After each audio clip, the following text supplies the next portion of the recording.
Hey there, Internet. Good to see you. I'm actually coming to you live from one of my classrooms. Let's see, last semester I took contracts in here. This semester, this is where I take con law on Mondays and Wednesdays, and this is where I'm also in for crim law on Mondays and Wednesdays, and then property on Tuesdays and Thursdays. And I always have the same seat, which is right up front. And yeah, if you want to see what the view is like from where I am, here. This is where I'm seated. And I sit here because there's an outlet right there. But anyway, sorry for missing last week. Full disclosure, I was working on my briefing last minute, finally got to a place where I thought I was very comfortable. I am so glad that, and you know what, I will say I'm glad that I scheduled my conference early, and I'll talk about that more later, but hopefully I'm on the right track now. In the meantime, let's talk about how things have been. Anyway, going into con law, this week coming up is going to be the most interesting because we're getting a little more modern, finding out more about the Commerce Clause, and we're this week going to be reading Trump v. US, which is a fascinating decision, and we're getting into kind of the, I'm going to say, alleged executive constraints that the Constitution puts forth on the executive branch. Since we've covered a lot of the legislative branch, we are going through Article 1, and now we're getting to Article 2, and sprinkling in a bit of Article 3 a little everywhere because, we're law students, so of course we care about the judiciary.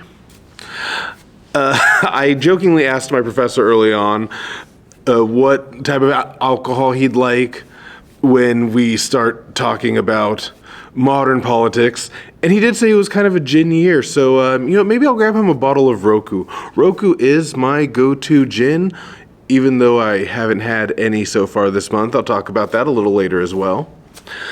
As far as employment law goes, we're still covering the at-will rule, and we're starting to talk about the limits to the at-will rule and some of the things you can do to get out of the at-will rule. Employment's been interesting because one thing I did do this week is I emailed my professor an article from the Nevada Independent. I'll put the link below. It's actually about the workers at Sherry's Ranch, a brothel in outside of Las Vegas, Nevada. It's Pahrump. Pahrump is about an hour outside. The doctor actually lived there with her family, but the workers at Sherry's Ranch, the women have decided to organize, which is great. I fully support people advocating for themselves and reclaiming their rights as workers.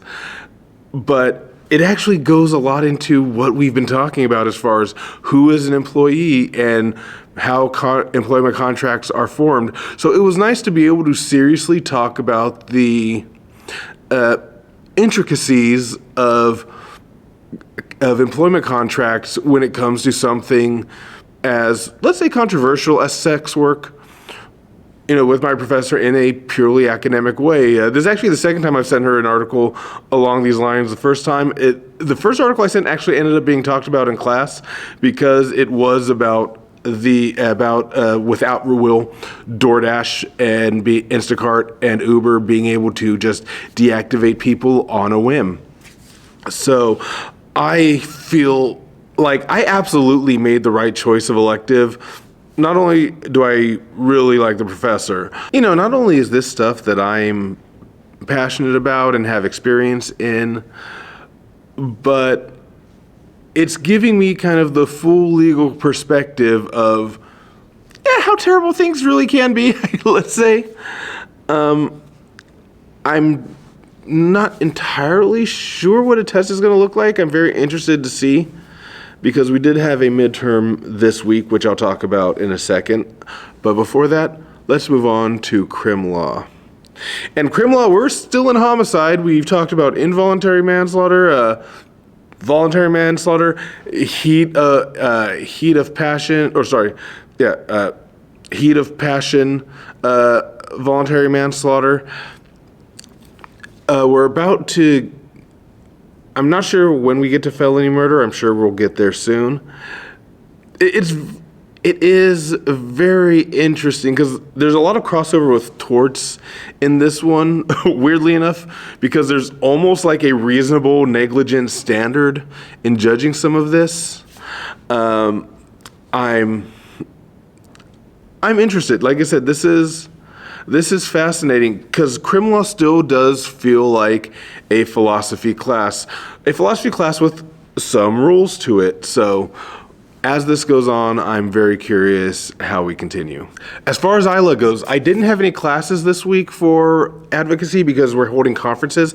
And one piece of advice I'm going to give to upcoming law students, whether you do ILA, whatever your legal writing class is, because you are going to have a legal writing class. My suggestion, whenever there's a chance to do conferences, do them early. I was headed so far in the wrong direction.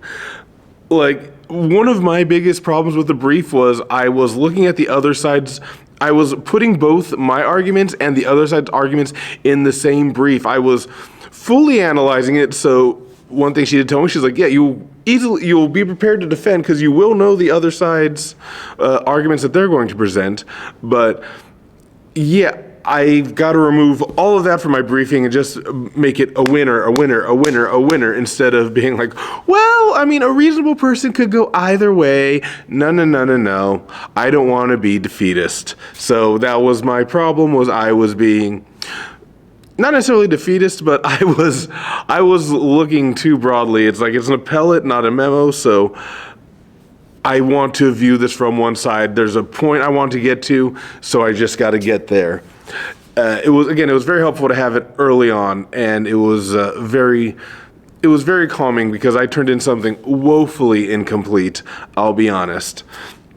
And that's going to be due right before spring break, so I think I've got enough time to just like really redo this. Property as well. Okay, like Tuesdays and Thursdays almost didn't exist for me this week because yeah, Tuesday and Thursday kind of didn't exist for me this week because for property, I had a midterm on Tuesday and a TA review session on Thursday. Our professor wasn't here.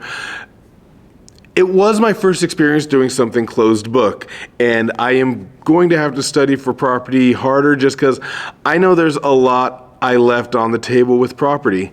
There's things I didn't even consider putting in, a lot of theories I didn't enact. I did get a lot of it, but I don't know if that'd have been enough to overcome the median in a actual scenario. I do know there are some things that it seems like the class in general didn't get that I did, but hopefully they give us kind of a range on where we would have fallen in the curve. I know contracts gave us that last semester on our midterm. So there's that. And outside of that, I really need to get more applications, and that is one of the big things. I should be applying more. I haven't been putting in as many just because of all the other stuff I have to do, the readings, the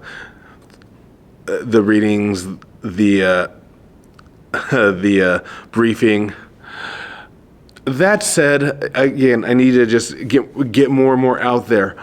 I did have a surprise interview with an interesting source, and something I haven't talked about a lot is, the circumstances under which I left the Navy made me think that, I might not be able to get back in, but, technically I shouldn't get back in on paper. However, I was talking to JAG, and they actually Army JAG called their command to find out because I told them my situation, and they said there's a solid possibility that I'm waivable. So, especially within this administration, it's kind of a tough sell, but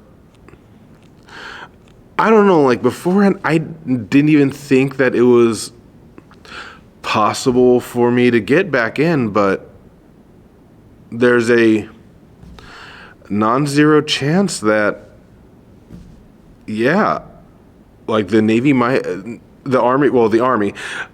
If I had the choice, I'd go Navy, but I mean, if the Army's the one that's going to give me the chance, I'd go Army. There's a solid chance that I could get myself back in uniform and sort of, reclaim my honor. And that's something that's been running through my head. Watch Heated Rivalry if you haven't. And I feel so that's my Thursday Elements of Legal Study. I'll be honest, I wasn't paying as much attention because I was finishing up my JAG summer internship application on that. And yeah, as far as that goes, I mean, if I can get back in,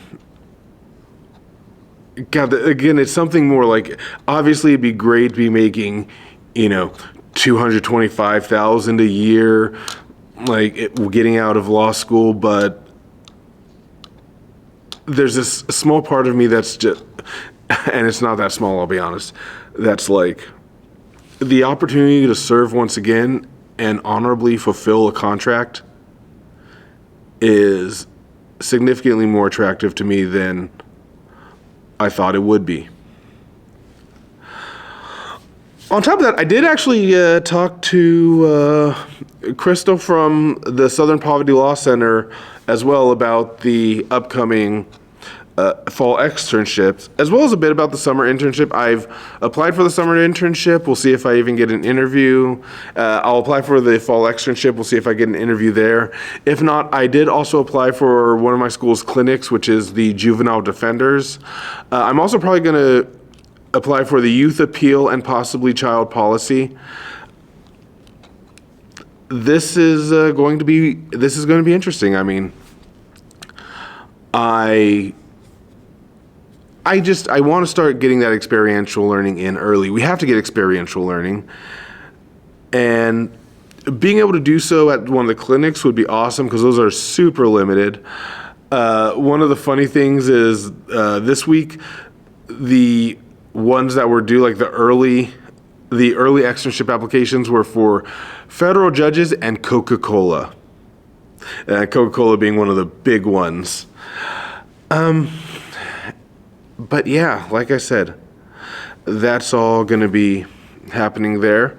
I've been doing a diet the past 2 weeks. You haven't seen me since this diet. Again, I'm sorry for skipping a week. I hope it won't happen again. But I'll put a graphic here because I did make an Instagram post about it. Since the first of this month, I've lost 15 pounds. Or at least I'm weighing in at 15 pounds less than I did at the beginning of this month, which is a great thing. I kind of did some of the math, and it looks like I'm now gone from like 40% body fat to like 36% with, again, sort of measurement that I'm doing the neck and waist, which is the Navy measurement, not the most accurate in the world. It's got a bit of imprecision, but hey, if I'm using the same method, that's what matters. I started out this month eating chicken, potato, broccolis, and carrots as much as I wanted. And this week I added onions, a small handful of nuts, and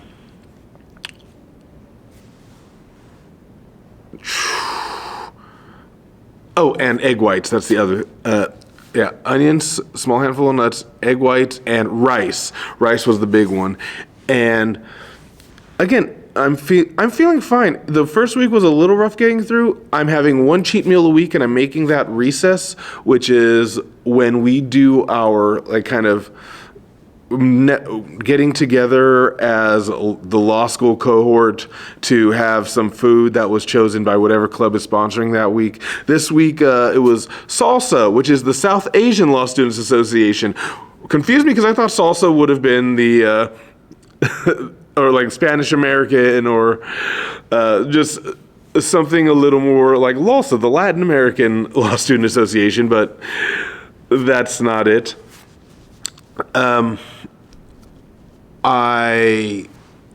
Okay, so we had some Indian food this week, along with a little bit of pizza. That one cheat meal a week is, it's pretty good. It's pretty nice.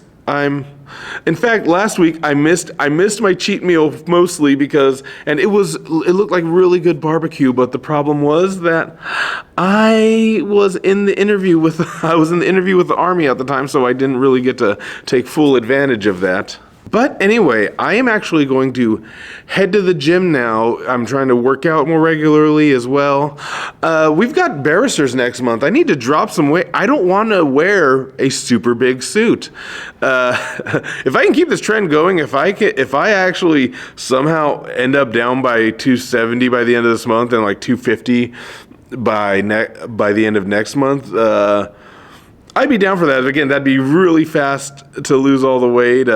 It's going to be a pain when it comes to tailoring suits, because as much as I want to work on my tailor abilities, I'm not confident enough to actually do changes on my own clothing yet.